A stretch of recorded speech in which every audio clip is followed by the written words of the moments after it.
have you found that there's in your area of expertise and in your space there are misconceptions about the concept of executive presence? And I mean, I think you've probably almost answered that question in terms of how would people overcome that. And I think it's really just about getting started and about having a go and contributing where they feel they can and not feeling uncomfortable as to whether it's going to be right or wrong. Yeah, and I think it's all of those things. And as you build your experience, you learn those things. And I think we've also changed generationally because I come from a, a place where probably perfectionism was more a thing when I was coming through the ranks. And exactly how you looked. There was, virtually a uniform for all us women, back then. And we all had, the shoulder pads and the peri-cut suits on it. So we all looked exactly the same. And I think that as with diversity of experience from people in different sectors, I think the technology sector, where you have lots of incredibly smart people working, but they had a more casual, because originally they were kind of probably the back room creating all those codes. And then it's like, no, that's such a powerful tool. And then we've seen the rise of tech. And so they came through with what they probably all look the same too, but they've now diversified how we can look. So we can look a bit like that and a bit like this. And it's not a statement anymore about who you are, because I think people are really interested in what you say, how you think, how you act, your leadership decisions, the way you treat people. That's more the focus. And that's a much better place for us to be than we were when I started. I was reading an article just recently, actually, that was talking about the, sort of what does executive presence mean now to people? And interestingly enough, the whole appearance side of that is still playing an important role, that it still does contribute to a person's overall, first impression of you. Yeah. So. I think first impressions. I would never suggest anyone, and there's still inappropriate ways to dress for the business environment. And I always say to people, dress for the role you want, not necessarily the role you currently have. So there are some things about that, but it's a very different world than it was when I first was a junior person in a corporate organisation. It has changed considerably, and I think the pandemic had a profound impact on all of this, and it's muddied the waters incredibly. I think they're starting to come out a little bit, and they're starting to be a little bit more, boundary formation again as to what people should be wearing to specific types of meetings and events and in certain industries. But yes, you mentioned the IT industry and that whole Silicon Valley, they did have their uniform and that stuck. But the other thing that's come out of COVID is the whole sneaker revolution too. Where, I have mine on today. I have mine on today too. So it's and I think that's a good thing. We'll probably all have in the future much better feet as a result. Yeah, well that's true. My days of running around in heels all day are definitely gone. Definitely. Look, I think that the whole concept of comfort, and in your space particularly, I wanted to ask you this question because I know children relate very differently to different colours. So have you found that, have you looked at as a strategy, employing that concept of wearing different colours for, and you mentioned different audiences? Yes, yeah, we have actually.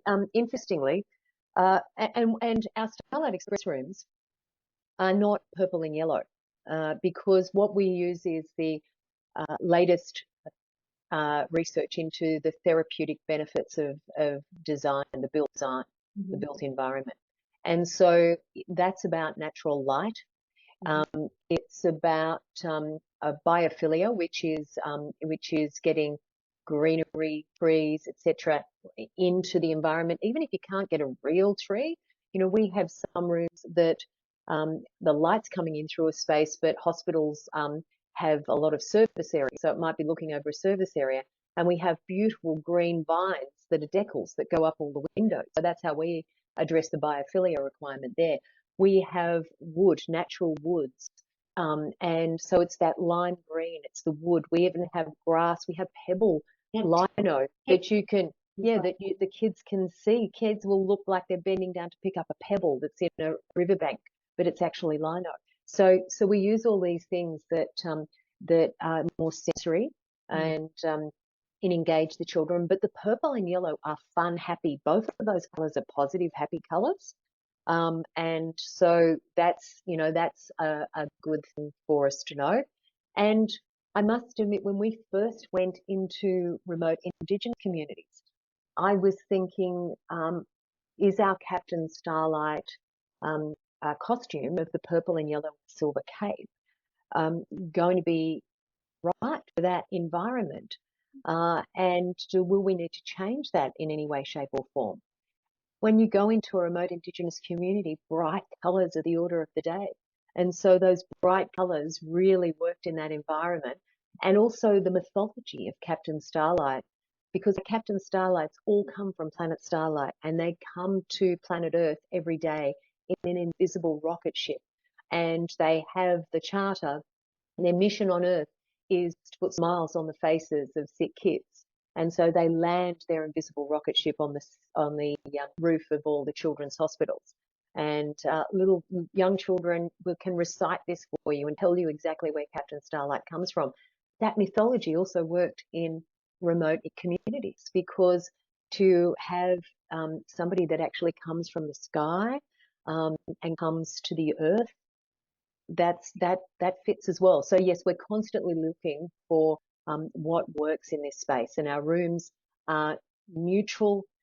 They are wood. They have, we have grass, we have pebbles, we have, as I said, the biophilia, we have all that. So it's a very neutral space, and it also can be a space for children who are very young, right through to children who are 18. So we didn't want it to look like a preschool kindergarten or anything.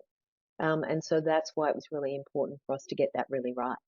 And at the moment we're designing an outdoor space in Alice Springs that's just adjacent to our Starlight Express room, and we're putting around a seat that's around a tree. We're painting a water hole on that, and the footprints of the animals that would be in that region coming to the water hole. So they're just painted on the cement, but things like that are really engaging and appropriate. Yeah.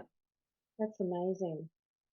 I can see how, the work that you do is so engaging for you and so uplifting and does bring you joy.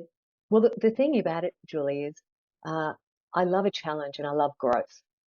And the thing about what we're doing at Starlight is that it's very simple, and it is about the fact that we give children who are seriously ill, who sometimes have their childhood stolen by the illness and the treatment and the surgeries and the hospitalization, back that chance to be a child. And this improves the health outcomes. And as clinicians start to see the fact that happiness can actually change the way a health treatment actually goes in terms of the what happens within that actual treatment space on that day, and then the child's ability to come back and return because they feel comfortable and happy and they're engaged with their healthcare. And if we can, transform that one healthcare experience, and then that engages children in their future healthcare, that changes everything. And as clinicians see the benefit of this and what we do, we're now being used in more and more spaces, like supporting children in at-home palliative care, which a clinician came to us and said, we can treat their clinical needs, but we can't engage with the family the way you do. Can we work together? So we started that in one hospital, and then it grows. So the more and more we recognize that the mind is completely connected to how we are physically, and that those two things are not two separate things. You can't treat one without the other. The more people are recognizing this. And we actually train our whole team in positive psychology so that they can support their own well-being and resilience. So we all have the tools to do this. And I think that You know, it's the authenticity of our organisation and every person within the organisation that's key. Mm. I think everything you said there is so true. The power of the mind is something that we still don't fully understand, but can completely change the outcomes of whatever we're going through.